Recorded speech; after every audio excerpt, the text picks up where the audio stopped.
Question says which is polar molecule, कौन सा molecule हमारा पोलर है। अगर तुम्हारा डायपोल मोमेंट जीरो आता है तो वो मॉलिक्यूल तुम्हारा नॉन पोलर होता है, और कंपाउंड का dipole moment not equal to zero आता है तो वो तुम्हारा पोलर मॉलिक्यूल होता है। गोल्डन रूल समझ में आ गया क्या बोल रहा हूं मैं? अगर तुम्हारे डायपोल मोमेंट जीरो है then your compound will be non polar, and if your dipole moment is not equal to zero then your dipole moment will be polar. I hope this is clear. तो जब मैं first option की बात करता हूँ तो first option में HCF4 square planar structure बनाता है। कौन सा? Square planar. ये स्ट्रक्चर कुछ ऐसा होता है।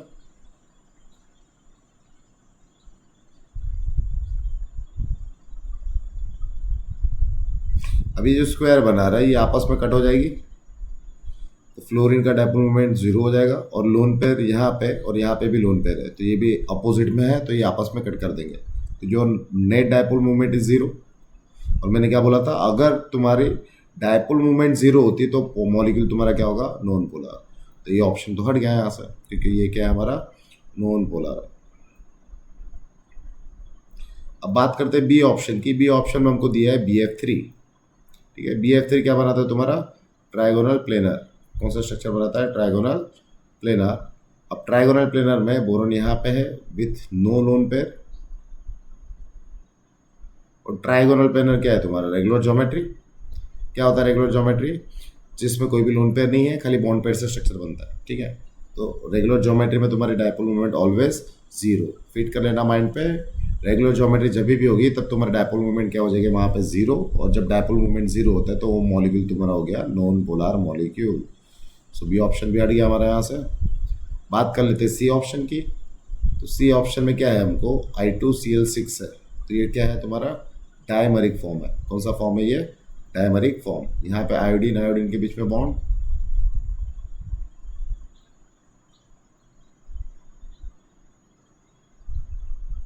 अगर मैं इसको बीच में से ब्रेक कर रहा हूँ तो मुझे दोनों साइड इक्वल स्ट्रक्चर दिख रहे हैं ना, तो जो डायपोल मोमेंट इसकी होगी वो सेम डायपोल मोमेंट इसकी होगी, तो ये आपस में क्या कर रहे हैं? कट कर देंगे एक दूसरे को।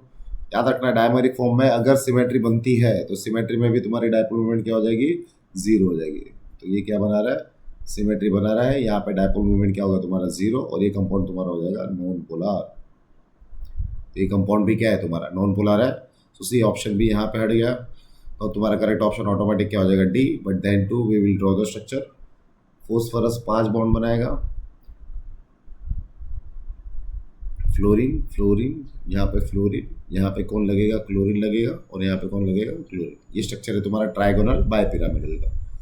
ये कुछ ऐसा दिखता है। ठीक है, यहाँ पे इलेक्ट्रोनेगेटिव कौन है? फ्लोरीन है, तो मूवमेंट कहाँ पे होगी? फ्लोरीन की तरफ, और यहाँ पे किधर होगी मूवमेंट? यहाँ पे होगी। ठीक है, यहाँ पे क्या होगा? यहाँ पे ऊपर क्लोरीन की तरफ होगा, और यहाँ पे भी क्लोरीन की तरफ होगा। तो यहाँ पे फ्लोरीन क्लोरीन को आपस में कट नहीं कर पाएगा, सो ये मॉलिक्यूल जो है तुम्हारा, इसकी dipole moment not equal to zero होगी, और जब कंपाउंड की dipole moment not equal to zero होगी सो वो मॉलिक्यूल तुम्हारा क्या होगा? पोलर मॉलिक्यूल होगा। वो मॉलिक्यूल तुम्हारे लिए क्या होगा? Polar molecule. So correct option is D. I hope this is clear.